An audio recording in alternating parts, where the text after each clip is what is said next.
Welcome to The Leftovers. I'm Rachel Bell. The Leftovers is audio left on the cutting room floor from last week's Your Last Meal interview. And today, you'll hear never-before-heard cuts from G-Love, frontman of G-Love and the Special Sauce. The band is celebrating the 30th anniversary of their first album, the one with beloved bangers like Baby's Got Sauce and Cold Beverage. G-Love is kind of a lifelong gourmand, and in those 30 years of touring, he has learned to construct the perfect writer. Why do we need to get ham and cheese when we can get pate and brie? Why don't we get a box of arugula and a whole rotisserie chicken? Why don't we have smoked salmon and bagels? And after the show, I'm just like ravenous. It's a problem. That's when the arugula comes out. Well, more like the Oreos and everything else that you shouldn't be eating. Yeah.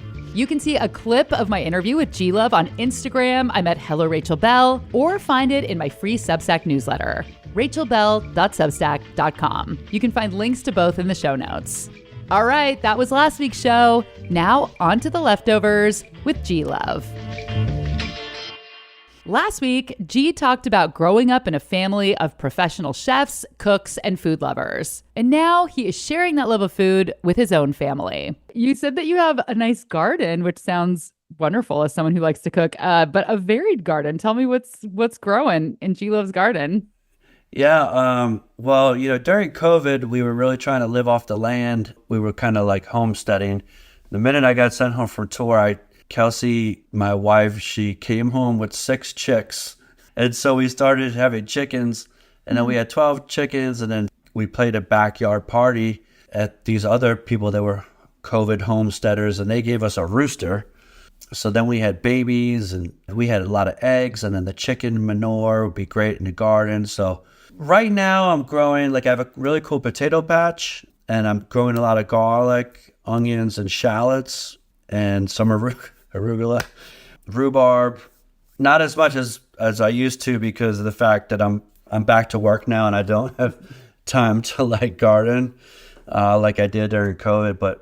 And also Massachusetts is legal to grow marijuana, so you can grow up to 12 plants. So I would have the most amount of plants I grew was 8 marijuana plants, which is a lot of marijuana. I got jars. Here, hold on a second. Okay, show me your stash. Yeah, I don't think this is illegal to show my marijuana. Wow, that's a lot of weed. But this is from 2019. So that's how much weed I have grown that you can't smoke it all and you can't even give it away. And that's still fine to smoke, you know what I'm saying? So anyways, marijuana, every kind the 2019 vintage is delicious. Beets, celery, asparagus, flowers. Yeah, I planted a lot of fruit trees. So we have apples. We have this old apple tree on our property that every second year it produces thousands of kind of smaller, tart apples that are great for cooking. So making apple crisps and stuff, and the rhubarb. Woo. When your band is called G-Love and the Special Sauce, there are certain condiment adjacent obligations that come with the territory. Did you/do you have a hot sauce brand? So yes, we do. Hold on, one more show and tell. Okay, I love it. It's on hiatus right now since COVID, but this is our hot sauce, and it was kind of a Louisiana-style hot sauce.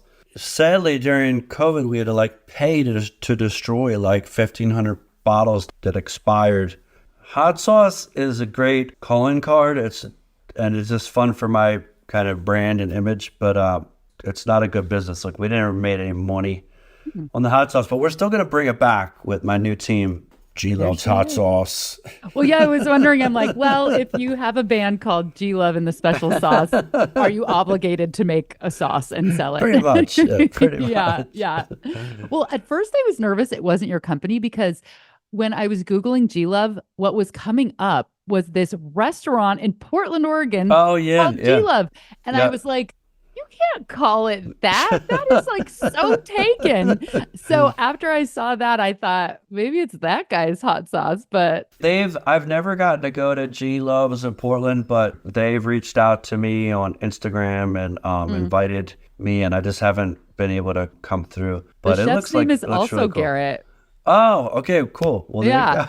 you go. Yeah. Maybe all Garretts are G Loves. I guess so. Yeah.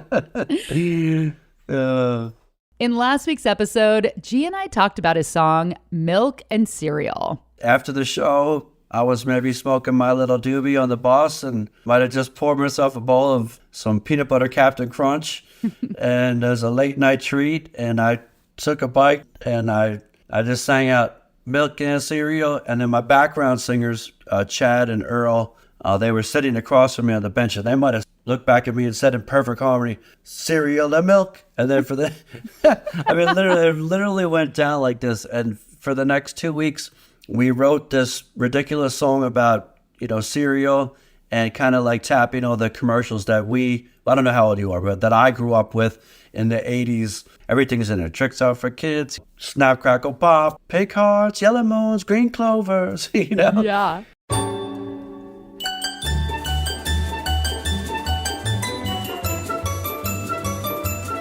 When it comes to kids' cereals, the mascots and slogans are probably more well known than the cereals themselves.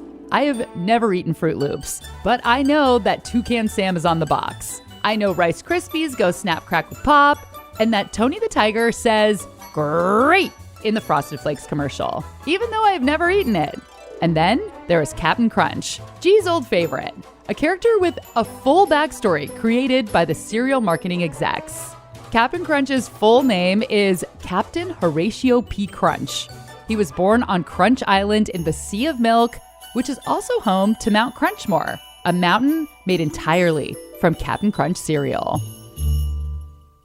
It's my understanding that originally it was going to be Captain Crunch. That's Tim Hollis, author of Part of a Complete Breakfast, Cereal Characters of the Baby Boom Era.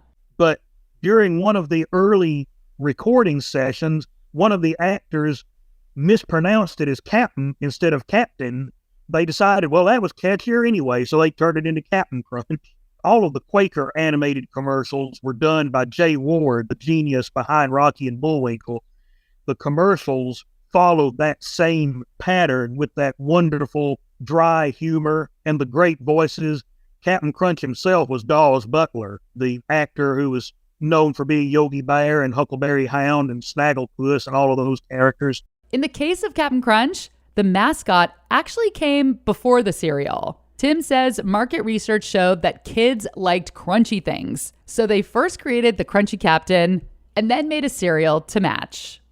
I might mention Lucky the Leprechaun from the Lucky Charms. The earliest commercials they did with him, he wasn't nearly as friendly as the character we all know and love from later on. In those early commercials, they always had him being chased by children, of course. Always after me, Lucky Charms. But in the earliest commercials, instead of it being more or less a game between them, I mean, he would use his magic to zap the kids onto the edge of a cliff, or he would cause rocks to fall down on them, or things like that. He acted like he really wanted to kill those kids. It's easy to see why they would have softened that a little later. If you find any of the early Lucky commercials, you'll find that he wasn't exactly a likable character. Tony the Tiger, of course, he was one of the creations of the Leo Burnett advertising agency in Chicago that handled all of Kellogg's advertising. And Leo Burnett, that agency was renowned for coming up with catchy advertising characters, not only all of the Kellogg characters, but they created the Pillsbury Doughboy and the Jolly Green Giant and Charlie the Tuna. Their knack was coming up with mascot characters. Of course, we can't forget to talk about the fellow who was his voice. Thurl Ravenscroft, the great voice actor and singer, was Tony's voice from the very beginning. He remained Tony's voice up until he died in, I want to say, around 2005, 2006. He ended up doing it for a little over 50 years, which is probably a record that will never be broken in the TV commercial realm. I can't think of any characters now that will be around in 50 years. How many times in 50 years can one man say, great? What you hear as Tony's voice was basically Thurl's regular voice, maybe deepened a little bit, but he had a naturally deep speaking voice. And of course, as most people know, he was the one who sang, "You're a mean one, Mr. Grinch." So that shows you just how low his voice could go. And that was G Love's Leftovers.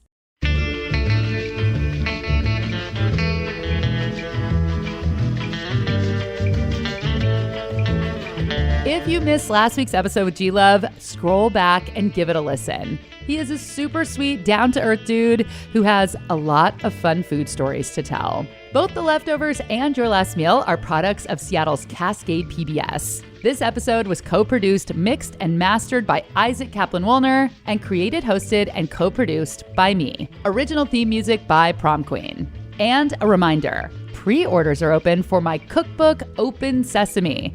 45 sweet and savory recipes for tahini and all things sesame. The book comes out November 12th. You can order it now. Find a link in the show notes or order from your favorite online retailer. I'm Rachel Bell, and this is The Leftovers.